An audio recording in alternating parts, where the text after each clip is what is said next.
Hi ಎಲ್ರಿಗೂ ನಮಸ್ಕಾರ. Shashi kitchen ವರ್ಲ್ಡ್ಗೆ ನಿಮ್ಮೆಲ್ಲರಿಗೂ ಸ್ವಾಗತ. ನಾನಿವತ್ತು ಬೇಕ್ರಿ ಸ್ಟೈಲಲ್ಲಿ ಯಾವ ಥರ ಮಾಡ್ತಾರೆ ಅದೇ ಥರ ಮೈಸೂರು ಪಾಕ್ನ ಮಾಡ್ತಾಯಿದ್ದೀನಿ. ತುಂಬಾ ಸುಲಭ, ಬರೀ ಮೂರು ಇಂಗ್ರೀಡಿಯೆಂಟಿಂದ ಮಾಡ್ಕೊಳ್ಳುವಂಥದ್ದು.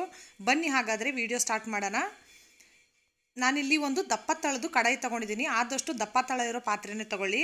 ಇವಾಗ ಒಂದು ಬಟ್ಲನ್ನ ಸೆಟ್ ಮಾಡ್ಕೊಂಡಿದ್ದೀನಿ. ಇಲ್ಲಿ ಮೆಜರ್ಮೆಂಟ್ ಮಾತ್ರ ತುಂಬಾ ಮುಖ್ಯ. ನೋಡಿ, ಇದೊಂದು ಬಟ್ಲಿದೆಯಲ್ಲ, ಈ ಬಟ್ಲಿಂದನೇ 3 ಇಂಗ್ರೀಡಿಯೆಂಟ್ಸ್ನ ನಾನು ತೊಗೊಳ್ಳೋದು. ಇವಾಗ ಈ ಬಟ್ಲಿಂದ ಒಂದು ಬಟ್ಲು ನಾನು ಸಕ್ಕರೆನ ಹಾಕ್ಕೊಂಡಿದ್ದೀನಿ.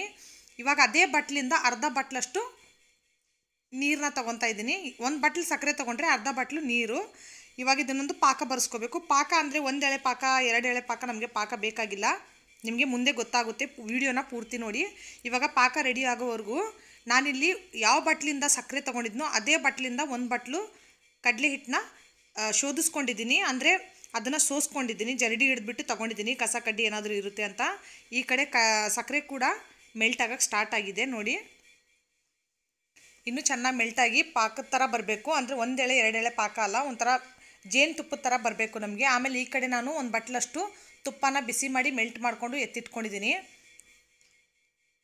ಇವಾಗ ಬಿಸಿ ಬಿಸಿ ಆಗಿರುವಂಥ ತುಪ್ಪನ ನೋಡಿ ಈ ಥರ ಸೇರಿಸ್ಕೊತಾ ಇದ್ದೀನಿ. ನೋಡಿ, ಇಲ್ಲಿ ಬಿಸಿ ಬಿಸಿಯಾಗಿರುವಂಥ ತುಪ್ಪನೇ ಬೇಕು ಫ್ರೆಂಡ್ಸ್. ಕೆಲವೊಂದು ಟಿಪ್ಸ್ ಇದೆ, ಅದನ್ನು ಫಾಲೋ ಮಾಡ್ಕೊಂಡು ಮಾಡಿದ್ರೆ ಮಾತ್ರ ಪರ್ಫೆಕ್ಟಾಗಿ ಮೈಸೂರು ಪಾಕ್ ಬರೋದು. ಯಾಕಂದರೆ ಕೆಲವರು ಅಂತಾರೆ, ನಾವು ವಿಡಿಯೋ ನೋಡಿ ಮಾಡೋಕ್ಕೆ ಹೋಗ್ತೀವಿ, ಬಟ್ ಆ ಥರ ಬರೋದೇ ಇಲ್ಲ, ಹಾರ್ಡ್ ಆಗುತ್ತೆ, ಗಟ್ಟಿಯಾಗಿಬಿಡುತ್ತೆ ತುಂಬ ಅಂತ ಅಂತಿರಲ್ಲ. ಈ ವಿಡಿಯೋನ ಪೂರ್ತಿ ನೋಡಿ. ನೀವು ಒಂದು ಸರ್ತಿ ವಿಡಿಯೋ ನೋಡಿ ಏನಾದರೂ ಟ್ರೈ ಮಾಡಿದ್ರೆ ನಿಮ್ಮ ಮೈಸೂರು ಪಾಕ್ ಒಂದು ಚೂರು ಕೆಡಲ್ಲ ಫ್ರೆಂಡ್ಸ್. ಸಾಫ್ಟಾಗಿ ಮೈಸೂರು ಪಾಕ್ ನೀವು ಮಾಡ್ಕೋಬಹುದು.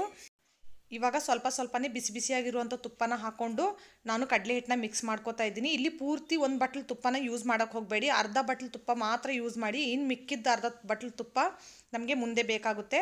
ನೋಡಿ, ಕನ್ಸಿಸ್ಟೆನ್ಸಿ ನೋಡಿ ಫ್ರೆಂಡ್ಸ್ ಯಾವ ಥರ ಇದೆ. ಇದೇ ಥರನೇ ಇರಬೇಕು ಕನ್ಸಿಸ್ಟೆನ್ಸಿ ಕಡಲೆ ಹಿಡ್ದು.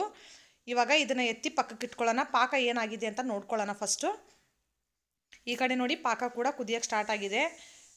ಇವಾಗ ಇದನ್ನು ಚೆಕ್ ಮಾಡೋಣ ನಾವು, ಪಾಕ ಯಾವ ಥರ ಇದೆ ಅಂತ. ನೋಡಿ, ಇವಾಗ ಈ ಥರ ಕೈಯಿಂದ ಟಚ್ ಮಾಡಿದ್ರೆ ಇನ್ನೂ ಎಳೆ ಥರ ಬರ್ತಾನಿಲ್ಲ, ಬರೀ ಜಿಗಿ ಜಿಗಿ ಇದೆ. ಇನ್ನು ಇದು ಪಾಕ ಚೆನ್ನಾಗಿ ಬರಬೇಕು. ನಮಗೆ 1 ಎಳೆ 2 ಎಳೆ ಪಾಕ ಬೇಕಾಗಿಲ್ಲ. ಇಲ್ಲಿ ಒಂಥರ ನಾವು 1 ಎಳೆ ಪಾಕ ಬರ್ತಾ ಇದ್ದಂಗೆ ಕಟ್ ಆಗಬೇಕು, ಅಂದರೆ ಫುಲ್ 1 ಎಳೆ ಪಾಕ ಆಗಬಾರ್ದು. ಇವಾಗ ಸಕ್ಕರೆ ಮೆಲ್ಟ್ ಆಗಲಿ, ಇನ್ನೊಂದು ಸ್ವಲ್ಪ ಪಾಕ ಗಟ್ಟಿ ಆಗಲಿ, ಅಲ್ಲಿವರೆಗೂ 1 ಟೀ ಸ್ಪೂನಷ್ಟು ತುಪ್ಪ ತಟ್ಟೆಗೆ ಸವರ್ಕೊಳ್ಳೋಣ. ಯಾಕಂದರೆ ಆಮೇಲೆ ನಮಗೆ ಟೈಮ್ ಸಿಗಲ್ಲ, ಎಲ್ಲ ಮುಕ್ಕಿದ ಪ್ರೊಸೆಸ್ ಎಲ್ಲ ಬೇಗನೆ ತುಂಬ ಫಾಸ್ಟಾಗಿ ಮಾಡಬೇಕಾಗುತ್ತೆ. ಅದಕ್ಕೋಸ್ಕರ ಆ ಟೈಮಲ್ಲಿ ನಾವು ತಟ್ಟೆಗೆ ಇದನ್ನು ತುಪ್ಪ ಗಿಪ್ಪ ಸವರ್ಕೊಂಡು ಕೂತ್ಕೊಂಡ್ಬಿಟ್ರೆ ನಮ್ಮದು ಏನು ಮೈಸೂರು ಪಾಕ್ದು ಏನು ನಾವು ಅದಕ್ಕೆ ಹಿಟ್ಟಿದೆಯಲ್ಲ ಫುಲ್ಲು ಕಪ್ಪಗಾಗಿಬಿಡುತ್ತೆ, ಆಮೇಲೆ ಕೆಟ್ಟೋಗ್ಬಿಡುತ್ತೆ ಫ್ರೆಂಡ್ಸ್. ಅದಕ್ಕೋಸ್ಕರ ನೋಡಿ, ಇವಾಗ ತುಪ್ಪನೂ ನೀಟಾಗಿ ತಟ್ಟೆ ಗ್ರೀಸ್ ಮಾಡ್ಕೊಂಡಿದ್ದೀನಿ. ಇವಾಗ ತಟ್ಟೆನ ಎತ್ತಿಟ್ಕೊಂಡ್ಬಿಡೋಣ. ಇವಾಗ ಬನ್ನಿ ಮತ್ತೆ ಚೆಕ್ ಮಾಡೋಣ ಪಾಕ ಯಾವ ಥರ ಆಗಿದೆ ಅಂತ. ಇವಾಗ ಮತ್ತೆ ನೋಡಿ, 1 ಎಳೆ ಪಾಕ ಬರ್ತಿದ್ದಂಗೆ ಕಟ್ ಆಗ್ತಾ ಇದೆ, ಆದರೆ 1 ಎಳೆ ಆಗ್ತಾ ಇಲ್ಲ. ಇವಾಗ ಕರೆಕ್ಟಾಗಿ ಪರ್ಫೆಕ್ಟಾಗಿರುವಂಥ ಟೈಮ್ ಇದೆ ನೋಡಿ. ಇಲ್ಲಿ 1 ಎಳೆ ಪಾಕ ಪೂರ್ತಿ ಬರ್ತಾ ಇಲ್ಲ. ಈ ಥರನೇ ಇರುವಾಗಲೇ ಕಡಲೆ ಹಿಟ್ಟನ್ನ ನೀವು ಮಿಕ್ಸ್ ಮಾಡ್ಕೊಳ್ಳಿ. 1 ಎಳೆ ಪಾಕ ಬರೋಂಗೆ ಏನಾದರೂ ಮಾಡ್ಕೊಂಡ್ಬಿಟ್ರೆ ಮೈಸೂರು ಪಾಕ್ ತುಂಬಾ ಹಾರ್ಡ್ ಆಗುತ್ತೆ ಫ್ರೆಂಡ್ಸ್. ಅವಾಗ ವೇಸ್ಟ್ ಆಗಿಬಿಡುತ್ತೆ, ಸುಮ್ಮನೆ ಮಾಡೋಕ್ಕೆ ಹೋಗಬೇಡಿ. 1 ಎಳೆ ಪಾಕ ಬರೋಕ್ಕಿಂತ ಮುಂಚೆನೇ ಕಡಲೆ ಹಿಟ್ಟನ್ನ ಮಿಕ್ಸ್ ಮಾಡ್ಕೊಂಬಿಡಿ. ಇವಾಗ ನೋಡಿ, ಕಡಲೆ ಹಿಟ್ಟನ್ನ ಮಿಕ್ಸ್ ಮಾಡ್ಕೊಂಡಿದ್ದೀನಿ. ಇವಾಗ ಕಡಲೆ ಹಿಟ್ಟು ಮಿಕ್ಸ್ ಮಾಡೋ ಮಾತ್ರ ಗ್ಯಾಸ್ ಸಿಮ್ಮಲ್ಲೇ ಇರಬೇಕು. ಇವಾಗ ನೀಟಾಗಿ ಕೈ ಬಿಡ್ದಂಗೆ ಒಂದು 5 ನಿಮಿಷ ನೀವು ಇದನ್ನು ತಿರುಗಿಸ್ಕೋಬೇಕಾಗುತ್ತೆ. ಮೇನ್ ನಿಮ್ಮ ಕೈಗೆ ತುಂಬ ಇಲ್ಲಿ ಕೆಲಸ ಇರೋದು. ನೀವು ಎಷ್ಟು ಕೈ ಬಿಡ್ದಂಗೆ ಇಲ್ಲಿ ನೀವು ಮಿಕ್ಸ್ ಮಾಡ್ಕೊತೀರೋ ಅಷ್ಟೇ ನಿಮ್ಮದು ಏನಿದು ಮೈಸೂರು ಪಾಕ್ ಇದೆಯಲ್ಲ ತುಂಬ ಚೆನ್ನಾಗಾಗುತ್ತೆ ಫ್ರೆಂಡ್ಸ್. ಇವಾಗ ನೋಡಿ, ಸ್ವಲ್ಪನೇ ಕುದೀತಾ ಇರುತ್ತೆ. ಇವಾಗ ನೋಡಿ, ಮಿಕ್ಕಿದ ಅರ್ಧ ಬಾಟ್ಲ್ ತುಪ್ಪ ಕೂಡ ಸೇರಿಸ್ಕೊಂಡ್ಬಿಟ್ಟಿದ್ದೀನಿ. ಮುಗೀತು, ಇದಕ್ಕಿಂತ ಜಾಸ್ತಿ ಇನ್ನೇನು ಬೇಕಾಗಿಲ್ಲ ನಮಗೆ.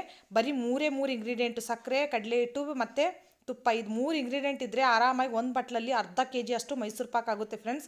ಆಮೇಲೆ ಒಂದು ಸರ್ತಿ ನೀವು ನಾನು ಹೇಳಿರೋ ಟಿಪ್ಸ್ನೆಲ್ಲ ಪರ್ಫೆಕ್ಟಾಗಿ ಫಾಲೋ ಮಾಡ್ಕೊಂಡು ಏನಾದರೂ ನೀವು ಮೈಸೂರು ಪಾಕ್ನ ಮಾಡಿದ್ರೆ ನಿಜವಾಗ್ಲೂ ಹೇಳ್ತೀನಿ ಎಷ್ಟು ಚೆನ್ನಾಗಿರುತ್ತೆ ಅಂದರೆ ನೀವು ಬೇಕ್ರಿಯಿಂದ ತಂದು ತಿನ್ನೋದನ್ನೇ ಬಿಟ್ಬಿಡ್ತೀರಾ.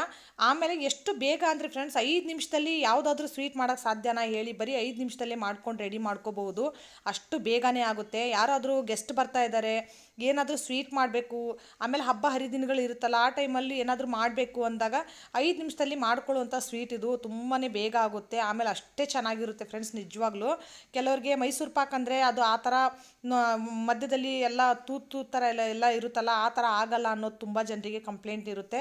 ಇವಾಗ ನೋಡಿ, ನಿಮಗೆ ನೋಡ್ತಾ ಇರ್ಬೋದು ಆವಾಗಲೇ ಕನ್ಸಿಸ್ಟೆನ್ಸಿ ಯಾವ ಥರ ಇತ್ತು, ಇವಾಗ ನೋಡ್ತಾ ಇರ್ಬೋದು ನೀವು ಯಾವ ಥರ ಇದೆ. ನೆಟ್ ಥರ ಒಂಥರ ನೆಟ್ ಇರುತ್ತಲ್ಲ ಸೊಳ್ಳೆ ಪರ್ದೆ ಆ ಥರ ಕಾಣಿಸ್ತಾ ಇದೆಯೋ ಇಲ್ವೋ ನೋಡಿ ಫ್ರೆಂಡ್ಸ್. ಒಂಥರ ನೆಟ್ ಥರ ತೂತ್ ಆ ಥರನೇ ಪರ್ಫೆಕ್ಟಾಗಿ ಇವಾಗ ಸ್ವಲ್ಪ ಸ್ವಲ್ಪ ಕನ್ಸಿಸ್ಟೆನ್ಸಿ ನಮ್ಮದು ಮೈಸೂರು ಪಾಕ್ ಕನ್ಸಿಸ್ಟೆನ್ಸಿ ಬರ್ತಾ ಇದೆ. ಇನ್ನೂ ಬರಬೇಕು, ಇನ್ನೂ ಕುದಿಬೇಕು. ಆಮೇಲೆ ಈ ಹಿಟ್ಟದು ಇನ್ನೂ ಕಲರು ಚೇಂಜ್ ಆಗಬೇಕು ನೋಡಿ. ನಾನು ಹೆಂಗೆ ತಿರುಗಿಸಿ ಬಿಟ್ಬಿಡ್ತೀನೋ ಹಾಗೆ ಅದು ಉಬ್ಬಿ ಬರ್ತಾ ಇದೆ ಮೇಲೆ. ಮತ್ತೆ ಕೈ ಬಿಡ್ದಂಗೆ ಮತ್ತೆ ತಿರುಗಿಸ್ಬೇಕು, ಬಿಡಬೇಕು. ಒಂದೊಂದು ನಿಮಿಷಕ್ಕೊಂದ್ಸಲ ಈ ಥರ ಮಾಡಬೇಕಾಗುತ್ತೆ ನೋಡಿ. ಇವಾಗ ಈ ಥರ ಮಾಡಿ ನೀವೇನಾದರೂ ಬಿಟ್ಬಿಟ್ರೆ ಹಂಗೆ ಉಬ್ಬಿ ಬಂದುಬಿಡುತ್ತೆ ನೋಡಿ. ನೋಡ್ತಾ ಇರ್ಬೋದು ನೀವು ವೀಡಿಯೋದಲ್ಲಿ ನೋಡಿ. ನಾನು ಬಿಟ್ಟ ತಕ್ಷಣ ಹೆಂಗೆ ಉಬ್ಬಿ ಬಂದುಬಿಡುತ್ತೆ ನೋಡಿ. ಇದೇ ಥರನೇ ಇದು ಪರ್ಫೆಕ್ಟಾಗಿ ಒಂದು 5 ನಿಮಿಷ ನೀವು ಕೈ ಬಿಡ್ದಂಗೆ ಗ್ಯಾಸ್ ಸಿಮ್ಮಲ್ಲಿ ಇಟ್ಕೊಂಡು ಮಾಡಿದ್ರೆ ಪರ್ಫೆಕ್ಟಾಗಿ ಆಗುತ್ತೆ. ಯಾಕೆ ಗೊತ್ತಾ, ನೀವು ಗ್ಯಾಸ್ ಏನಾದರೂ ಹೈ ಫ್ಲೇಮಲ್ಲಿ ಇಟ್ಕೊಂಡ್ಬಿಟ್ರೆ ಬೇಗನೆ ಸೀದೋಗ್ಬಿಡುತ್ತೆ. ಆಮೇಲೆ ಅದು ಟೇಸ್ಟು ಬರಲ್ಲ, ಆಮೇಲೆ ಆ ಟೆಕ್ಸ್ಚರು ಬರಲ್ಲ, ಆಮೇಲೆ ಮೈಸೂರು ಪಾಕ್ಗೆ ಇರೋ ಘಮ ಕೂಡ ಬರಲ್ಲ ಫ್ರೆಂಡ್ಸ್. ನೋಡಿ ಕಲರ್ ನೋಡ್ತಾ ಇರ್ಬೋದು ನೀವು. ಆವಾಗಲೇ ನಾನು ಫಸ್ಟ್ ಹಾಕ್ಕೊಂಡ ಕಲರ್ಗೆ ಇವಾಗಿನ ಕಲರ್ಗೆ, ಹಿಟ್ಟಿನ ಕಲರ್ಗೆ ಎಷ್ಟು ವ್ಯತ್ಯಾಸ ಇದೆ. ಆವಾಗ ಫುಲ್ಲು ಯೆಲ್ಲೋ ಕಲರ್ ಕಾಣಿಸ್ತಾ ಇತ್ತು, ಇವಾಗ ಸ್ವಲ್ಪ ಇದು ಗೋಲ್ಡನ್ ಕಲರ್ ಬರೋಕ್ಕೆ ಸ್ಟಾರ್ಟ್ ಆಗಿದೆ ನೋಡಿ. ಕೆಂಪಗೆ ಆಗ್ತಾಯಿದೆ ಹಿಟ್ಟು. ಇವಾಗ ಸಾಕು, ನಾನು ಗ್ಯಾಸ್ನ ಆಫ್ ಮಾಡ್ಕೊಂಡಿದ್ದೀನಿ. ಗ್ಯಾಸ್ ಆಫ್ ಮಾಡಿಕೊಂಡು ಹುರ್ಕೋತಾ ಇದ್ದೀನಿ. ಯಾಕಂದರೆ ಕಲರ್ ಆಲ್ರೆಡಿ ಚೇಂಜ್ ಆಗಿದೆ. ನಮ್ಮ ಮೈಸೂರು ಪಾಕ್ಗೆ ಯಾವ ಕಲರ್ ಬೇಕೋ ಆ ಕಲರ್ ಬಂದಿದೆ ಫ್ರೆಂಡ್ಸ್. ತುಪ್ಪ ಕೂಡ ಸೈಡಲ್ಲಿ ನೋಡ್ತಾ ಇರ್ಬೋದು ಬಿಡೋಕ್ಕೆ ಸ್ಟಾರ್ಟ್ ಆಗಿದೆ. ಇವಾಗ ಎತ್ತಿ ಇದನ್ನು ಬಿಸಿ ಬಿಸಿಯಾಗಿರೋದನ್ನೇ ನಾವು ಯಾವ ತಟ್ಟೆಗೆ ತುಪ್ಪನ ಸೌರಿ ಇಟ್ಕೊಂಡಿದ್ವೋ ಆ ತಟ್ಟೆಗೆ ಹಾಕ್ಕೊಂಡಿದ್ದೀನಿ, ನೋಡ್ತಾ ಇರ್ಬೋದು. ಇವಾಗ ಬಿಸಿ ಬಿಸಿ ಇರೋವಾಗಲೇ ನಾನು ಸೆಟ್ ಮಾಡ್ಕೊಂಡಿದ್ದೀನಿ ಇದನ್ನು. ಯಾಕಂದರೆ ತಣ್ಣಗಾದರೆ ಸೆಟ್ ಆಗಲ್ಲ. ಕೈ ಮಾತ್ರ ಯಾವುದೇ ಕಾರಣಕ್ಕೆ ಹಚ್ಚೋಕೆ ಹೋಗಬೇಡಿ, ತುಂಬ ಅಂದರೆ ತುಂಬ ಬಿಸಿ ಇರುತ್ತೆ. ಸ್ಪೂನ್ ಸಹಾಯದಿಂದನೇ ಮಾಡ್ಕೊಳ್ಳಿ ಏನು ಮಾಡೋದಿದ್ರು ಕೂಡ. ಇವಾಗ ನೋಡಿ, ನಿಮ್ಮ ಹತ್ರ ಏನಾದರೂ ಸ್ಕ್ವೇರ್ ಶೇಪಲ್ಲಿ ಟಿನ್ ಇದ್ದರೆ ಅದರಲ್ಲೂ ಕೂಡ ಹಾಕೋಬೋದು. ನಾನಿಲ್ಲಿ ತಟ್ಟೆಲ್ಲೇ ಹಾಕ್ಕೊಂಡಿದ್ದೀನಿ. ನಿಮಗೆ ಇಲ್ಲಿ ಎಕ್ಸ್ಟ್ರಾ ತುಪ್ಪ ಕಾಣಿಸ್ತಾ ಇರ್ಬೋದು ಪ್ಲೇಟಲ್ಲಿ. ಅದು ಆಮೇಲೆ ಬಿಸಿ ಇದೆಯಲ್ಲ ಇವಾಗ ಕಾಣಿಸ್ತಾ ಇದೆ, ಆಮೇಲೆ ತಣ್ಣಗಾದ್ಮೇಲೆ ಅದೆಲ್ಲ ಹಿಡ್ಕೊಂಡ್ಬಿಡುತ್ತೆ. ಅದ್ರ ಬಗ್ಗೆ ಏನು ತಲೆ ಕೆಡಿಸ್ಕೊಳಕ್ಕೆ ಹೋಗಬೇಡಿ. ಇವಾಗ ನೋಡಿ ಪರ್ಫೆಕ್ಟಾಗಿ ಅದೇ ಥರ ಕಾಣಿಸ್ತಾ ಇದೆಯಲ್ಲ ನೋಡಿ ಫ್ರೆಂಡ್ಸ್. ಇವಾಗ ಒಂದು 5 ನಿಮಿಷ ಬಿಟ್ಟು ಕಟ್ ಮಾಡ್ಕೋತಾ ಇದ್ದೀನಿ ನೋಡಿ. ಬಿಸಿ ಬಿಸಿ ಇರೋವಾಗ ಕಟ್ ಮಾಡೋಕ್ಕೆ ಹೋಗಬೇಡಿ, ಆಮೇಲೆ ತುಂಬ ಆರಿದ್ಮೇಲೂ ಕಟ್ ಆಗಲ್ಲ. ಪೀಸಸ್ ಕಟ್ಟಾಗೋ ಚಾನ್ಸಸ್ ಇರುತ್ತೆ. ಅಂದರೆ 1ರಲ್ಲಿ 2 ಭಾಗ ಆಗಿಬಿಡುತ್ತೆ ಪೀಸಸ್. ಆಮೇಲೆ ಅದಕ್ಕೋಸ್ಕರ ನಿಮಗೆ ಯಾವ ಶೇಪಲ್ಲಿ ಬೇಕೋ ನೀವು ಆ ಶೇಪಲ್ಲಿ ಕಟ್ ಮಾಡ್ಕೋಬೋದು. ನಾನಿಲ್ಲಿ ಮಾರ್ಕೆಟಲ್ಲಿ ಯಾವ ಥರ ಮೈಸೂರು ಪಾಕ್ ತರ್ತೀವಲ್ಲ ಅದೇ ಥರದ್ದೇ ಆಗಬೇಕು ಅಂತ ನಾನಿಲ್ಲಿ ಆ ಶೇಪಲ್ಲೇ ಕಟ್ ಮಾಡ್ತಾಯಿದ್ದೀನಿ. ಅಂಗಡಿಗಳಲ್ಲಿ ಮಾರ್ಕೆಟಲ್ಲೆಲ್ಲ ಸಿಗುತ್ತಲ್ಲ ಆ ಶೇಪಲ್ಲೇ ನಾನು ಮೈಸೂರು ಪಾಕ್ನ ಕಟ್ ಮಾಡ್ತಾ ಇರೋದು ನೋಡಿ. ಇಲ್ಲಿ ಎಲ್ಲನೂ ಮೈಸೂರು ಪಾಕ್ ಎಷ್ಟು ಚೆನ್ನಾಗಾಗಿದೆ ಫ್ರೆಂಡ್ಸ್. ನಿಜವಾಗ್ಲೂ ಸ್ಮೆಲ್ ಅಂತೂ ಇಷ್ಟು ಚೆನ್ನಾಗಿ ಬರ್ತಾ ಇದೆ. ಇವಾಗಲೇ ತಿಂದ್ಬಿಡೋಣ ಅಂತ ಅನ್ನಿಸ್ತಾ ಇದೆ, ಅಷ್ಟು ಚೆನ್ನಾಗಿದೆ ಸ್ಮೆಲ್ಲು. ಆಮೇಲೆ ಟೇಸ್ಟ್ ಅಂತೂ ತುಂಬ ಚೆನ್ನಾಗಿರುತ್ತೆ. ಮೈಸೂರು ಪಾಕ್ ಟೇಸ್ಟ್ ನಿಮಗಂತೂ ಗೊತ್ತೇ ಇರುತ್ತಲ್ಲ ಯಾವ ಥರ ಇರುತ್ತೆ ಅಂತ. ಯಾರಿಗೆ ಇಷ್ಟ ಇಲ್ಲ ಹೇಳಿ ಮೈಸೂರು ಪಾಕ್ ಅಂದರೆ? ಪ್ರತಿಯೊಬ್ಬರು ಇಷ್ಟಪಡುವಂಥ ಸ್ವೀಟ್ ಇದು. ಇವಾಗ ನನ್ನ ಹತ್ರ ಸ್ವಲ್ಪ ಡ್ರೈ ಫ್ರೂಟ್ಸ್ನ ನಾನು ಕಟ್ ಮಾಡಿ ಇಟ್ಕೊಂಡಿದ್ದೆ, ಅದನ್ನು ಕೂಡ ಗಾರ್ನಿಷ್ ಮಾಡ್ಕೋತಾ ಇದ್ದೀನಿ. ನಿಮಗೆ ಯಾವ ಡ್ರೈ ಫ್ರೂಟ್ ಇಷ್ಟನೋ ಅದನ್ನು ನೀವು ಹಾಕೋಬಹುದು. ನಾನಿಲ್ಲಿ ಸ್ವಲ್ಪ ಬಾದಾಮಿ ಮತ್ತು ಪಿಸ್ತಾ ಇಟ್ಕೊಂಡು ಡೆಕೋರೇಟ್ ಮಾಡ್ಕೊಂಡಿದ್ದೀನಿ ನೋಡಿ. ಎಷ್ಟು ಚೆನ್ನಾಗಿದೆ ಫ್ರೆಂಡ್ಸ್, ಎಷ್ಟು ಕಲರ್ ಪರ್ಫೆಕ್ಟಾಗಿರುವಂಥದ್ದು ಬಂದಿದೆ. ಇವಾಗ ಒಂದು ಪೀಸ್ನ ನಾನು ಎತ್ತಿ ನಿಮಗೆ ತೋರಿಸ್ತೀನಿ, ಯಾವ ಥರ ಕಲರು ಟೆಕ್ಸ್ಚರು ಯಾವ ಥರ ಬಂದಿದೆ ಅಂತ ತೋರಿಸ್ತೀನಿ ನಿಮಗೆ ಹತ್ತಿರದಿಂದ ನಾನು ನೋಡಿ. ಹಿಂದೆ ಮುಂದೆ ಮಾತ್ರ ಯೆಲ್ಲೋ ಕಲರ್ ಇದೆ, ಮಿಡಲಲ್ಲಿ ಮಾತ್ರ ನಿಮಗೆ ನೋಡ್ತಾ ಇರ್ಬೋದು ಬ್ರೌನ್ ಕಲರ್ ಕಾಣಿಸ್ತಾ ಇದೆ ನೋಡಿ. ನೋಡಿ ಫ್ರೆಂಡ್ಸ್ ಯಾವ ಥರ ಇದೆ ಟೆಕ್ಸ್ಚರ್ ಹೇಳಿ, ನಿಜವಾಗ್ಲೂ ಹೇಳಿ ಯಾವ ಥರ ಇದೆ. ಸೇಮ್ ಟು ಸೇಮ್ ಮಾರ್ಕೆಟಲ್ಲಿ ಸಿಗೋ ಥರನೇ ಇದೆಯೋ ಇಲ್ವೋ. ಆಮೇಲೆ ನಿಮಗೆ ಒಂದು ಪೀಸ್ನ ನಾನು ಕಟ್ ಮಾಡಿ ಈ ಥರ ಕೈಯಿಂದ ಸ್ಮ್ಯಾಶ್ ಮಾಡಿ ಕೂಡ ತೋರಿಸ್ತೀನಿ, ಎಷ್ಟು ಸಾಫ್ಟ್ ಆಗಿದೆ ನೋಡಿ. ನಾನು ಕೈಯಿಂದ ಹಿಂಗಂದರೆ ಸಾಕು, ಜಾಸ್ತಿ ಪ್ರೆಷರ್ ಕೂಡ ಆಗ್ತಾಯಿಲ್ಲ, ಹಿಂಗಂದರೆ ಸಾಕು ನೋಡಿ ಎಷ್ಟು ಸಾಫ್ಟಾಗಿದೆ. ಬಾಯಲ್ಲಿಟ್ರೇ ಕರ್ಗೋ ಥರ ಮೈಸೂರು ಪಾಕ್ ರೆಡಿಯಾಗಿದೆ. ಆಮೇಲೆ ಒಳಗಡೆಯಿಂದ ನಿಮಗೆ ಟೆಕ್ಸ್ಚರ್ ಕೂಡ ತೋರಿಸ್ತೀನಿ ನೋಡಿ. ಪರ್ಫೆಕ್ಟಾಗಿ ಮೈಸೂರು ಪಾಕ್ ಆಗಿದ್ದು ಇಲ್ವೋ ಹೇಳಿ. ಒಳಗಡೆಯಿಂದ ಗೋಲ್ಡನ್ ಕಲರು, ಮೇಲೆ ಕೆಳಗಡೆ ಯೆಲ್ಲೋ ಕಲರು, ಆಮೇಲೆ ಮಧ್ಯದಲ್ಲಿ ನೋಡಿ ಸೇಮ್ ಯಾವ ಥರ ಇರುತ್ತೆ ಅದೇ ಥರ ಮೈಸೂರು ಪಾಕ್ ಆಗಿದೆ. ನೀವು ಕೂಡ ಈ ರೆಸಿಪಿನ ಒಂದು ಸರ್ತಿ ಟ್ರೈ ಮಾಡಿ. ಆಮೇಲೆ ನಿಮ್ಮ ಫ್ಯಾಮಿಲಿ ಫ್ರೆಂಡ್ಸ್ ಜೊತೆ ಶೇರ್ ಮಾಡೋದನ್ನು ಮರಿಬೇಡಿ, ಯಾಕಂದರೆ ಅವರು ಕೂಡ ಟ್ರೈ ಮಾಡಲಿ ರೆಸಿಪಿನ ಅವರು ಅವ್ರ ಮನೇಲಿ ಟ್ರೈ ಮಾಡಿ ಅವ್ರ ಮನೆಯವರು ಖುಷಿ ಪಡಲಿ. ರೆಸಿಪಿ ಇಷ್ಟ ಆದರೆ ಲೈಕ್, ಶೇರ್, ಸಬ್ಸ್ಕ್ರೈಬ್ ಮಾಡೋದನ್ನು ಮಾತ್ರ ಮರಿಬೇಡಿ friends. Thank you for watching.